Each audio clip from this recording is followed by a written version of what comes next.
thanks for tuning in again. If you're looking at me and thinking this guy doesn't have a change of clothes, it's because I'm filming this little introduction back to back with the last vlog that I did. So, vlog number 2. Now, number 2 wasn't a hunt or pest control evening as such. It was actually an afternoon out on target. So, as I said in my last vlog, as for point of reference too, this afternoon was 2 days later after the night that I talk about in vlog 1. So the intention behind this was I had a shot on a fox at 200 meters 2 nights prior and I missed. So I wanted to confirm my point of impact with this rifle, given it had been some time since I last shot at the target. And not only that, but also stretch the legs on it and shoot some steel at 200 meters. Now, when I got out there, I've set the 223 up, I've taken some shots, confirmed POI, and then I've taken the scope off the 223 and put it on my 22. And in that moment, a fox has walked down behind my target roughly 20-30 meters further back. Now, I was confident in my 22 at 50 meters. However, I had no idea of the trajectory of the subsonic rounds that I was using. So I wasn't confident in placing holdover to try and make a safe shot on this fox. So I whistled for a bit, watched it chase a rabbit, and eventually it went up into the hill, into the trees, and then I never saw it again. Now, hindsight, I probably had enough time that I could have taken the scope off the 22 and put it back on the 223, but I'm the kind of guy where I know if I'd done that, that fox would have come down towards me and I would have thumbled and it would have run off and never seen it again anyway. So once I finished checking the POI on my 22, I then moved myself back to 200 meters and stretched the legs on my 223, shooting my fox head gong at 200 meters.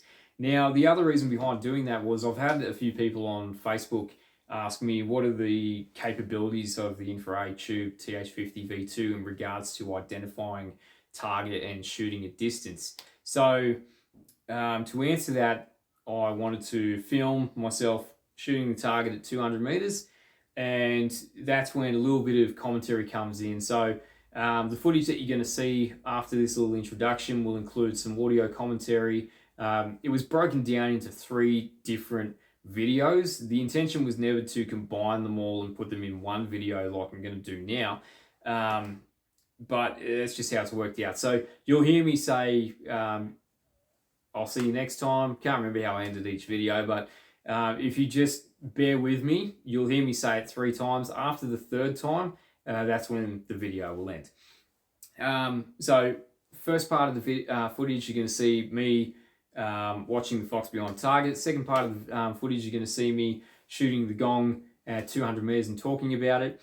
If anyone's wondering, which I do cover this in the footage, how I got the gong to glow so hot, I boiled a kettle before I went out to the property and filled my thermos.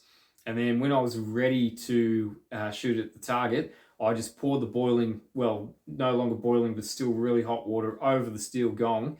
And I was actually blown away as to how long that plate retained its heat for, that the thermal could see it clearly compared to the surroundings. So a little bit of a hack if you want to shoot steel and use the thermal, if you don't have a thermal steel gong, or target setup rather. A bit of boiling water on your steel and it'll heat up enough that you can see it in your target, in your thermal device. Now, 3rd bit of footage. The other intention I was hoping I could do, which I was able to achieve, was get some identification on some animals at distance. In this particular case, kangaroos are awesome for that because they're just everywhere. And I will include the distances in this footage. I haven't actually ranged it yet at the time of filming this, but I will do it and include it as captions in the footage. And again, there's a bit of audio commentary in there. And at one point, I do see a fox, which I found out was about 500 meters away.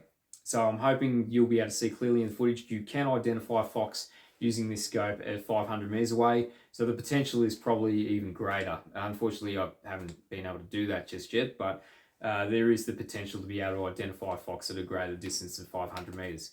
Now, when I ended the footage at this point, I turned it back on quickly because the fox had come back over the hill, making its way down across a fence line.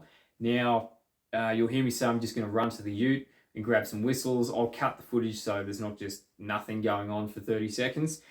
And then I'm able to whistle the fox in, and I'm going to leave it at that as far as the commentary goes for this introduction. So I'll let you watch and enjoy the footage, and you can see how close I'm able to get that fox in and finish off the night. So again, you know, I hope you're enjoying this style of video. Be sure to give it a thumbs up if you are. Let me know in the comments what you think, if there's any way I can improve it. But right now, the intention is just to have a little bit of a recap whenever I do get a chance to get out, and include some footage that I capture through the scope. All right, guys, hope you enjoy this video, and you'll see me again soon. Enjoy.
Okay, so that was just 4 shots. I think I missed the third one. But 4 shots at my foxhead Gong, which is about 150 mil across the face, at 200 meters. There was a guy in one of the fox hunting groups today asking what are the capabilities with the Infiray TH50 V2. And I did say that I had shots on a Gong at 150 meters, so this is shots on the same Gong. It's a 1:1 scale of a foxhead. I'll include a photo of it at the end of this video, and I was quite easily able to place consecutive rounds on target. I don't know if you can hear the impact, but that last one I made sure you could see after my recoil that you could see the Gong swinging. I do apologise if you can't hear me very well, it is windy, but the scope does seem to have a very good microphone on it. So there you go, mate. I can't remember your name, sorry, but I'll find you and tag you in the video. You were interested to know what it's capable of. So look, definitely if that's a foxhead at 200 meters, gosh, it should be pretty easy to shoot a fox right through the heart and lungs at 300. And like I said, if you pair it with a laser rangefinder, or even if you consider maybe looking at, say, like the Rico 2 RH50R that has a rangefinder and ballistics calculator in it, I think so long as you're comfortable at shooting distances, then you know the possibilities are endless. Alright, thanks for watching, guys.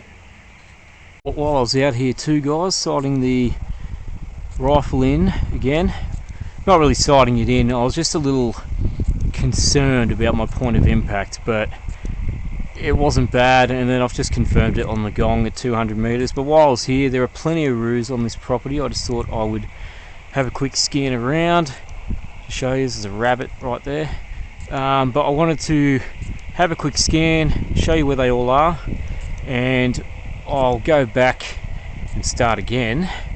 But just I want to include some distances for anyone wondering about the identification distance on the TH50. Now, I don't have a laser rangefinder, so what I use is I use a free app called HuntStand, and HuntStand has a tool in it that you can measure distances, you can put in property boundaries, so you can mark all the properties you hunt on, where the boundaries are.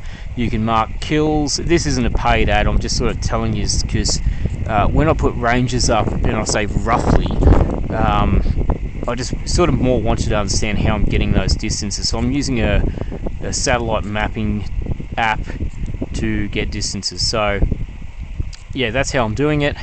But as you can, there's a fox up there, rotten. I was just sighting the 22 in before, and a fox came down behind the target stand. And look, it was on target at 50 meters, but that fox was probably at least 20-30 behind me, and I just wasn't 100% sure on the trajectory of the 22 at that point. Oh man, I'll include a distance on where that fox was too. Rotten bugger's gone over the hill. I might go out that way. I was going to stop in and see the property owner before I head home and just show him the new scope. So I might even go up that way and see if I can't find it on the way out.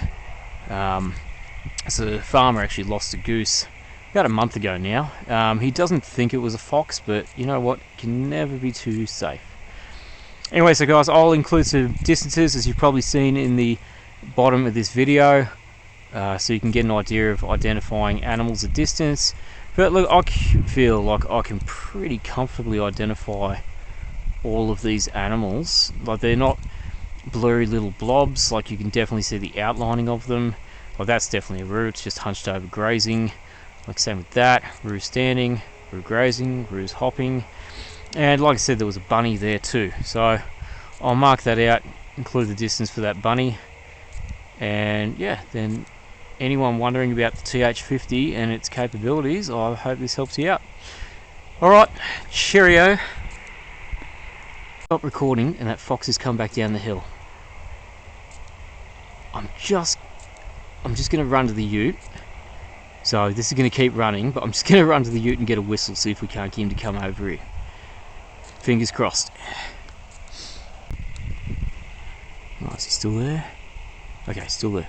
Alright, I'm going to try the down under protocol rodent first, and if that doesn't work, I'm going to move over to the trusty old silver fox whistle.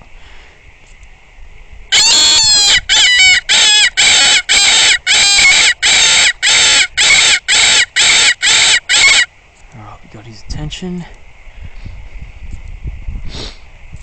Okay, I'm going to keep an eye on him, but I'm also going to just scan around, see if there's anything else, because like I said, in the, actually no, you wouldn't have heard, but in, there's a wombat there. In the other video, I made mention that I'd seen a fox behind my target that I was sighting my rifle into, which is just over there. That black heat mark is my gong. Anyone wondering how I got the gong to heat up at night, I put some boiling water from the kettle in a thermos, and just poured it over it before I wanted to shoot the gong, and it's still retaining its heat very well. I'm actually surprised about that. So that's a fun little hack for anyone wanting to shoot steel with thermal. You can buy thermal targets. There is a guy named Anthony. There's a couple of hares or rabbits just there. I'd say about the size of probably hares. There's a guy named Anthony who runs the bunnies of Balyang. You can buy his gongs through Rayfish Outdoors. I hope I pronounced that right, guys. I'm really sorry if I didn't. And he also does thermal targets, steel targets, if anyone's interested. Alright, let's give it another go.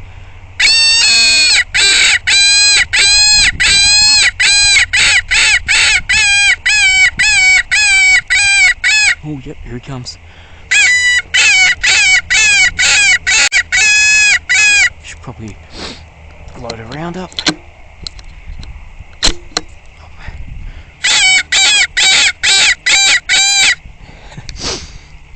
Considering I just hit a target at 200 meters, I'm not 100% confident how far this fox is away, so I'm going to wait and see how close he gets.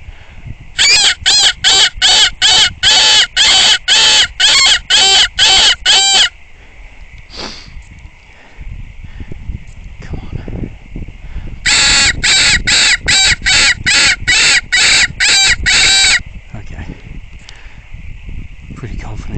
200 metres now, so whenever he pulls up, he's going to go down to a ditch here. Come on, I don't like to shoot animals when they're running because I always miss.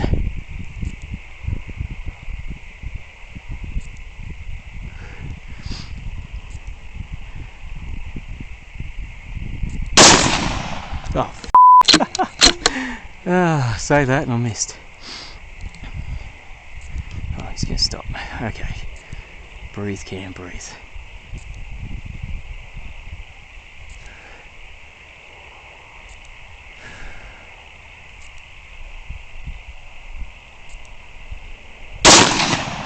Got him.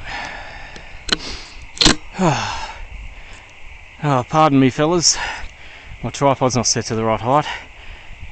Yeah, I was a bit wobbly. Right, he's down.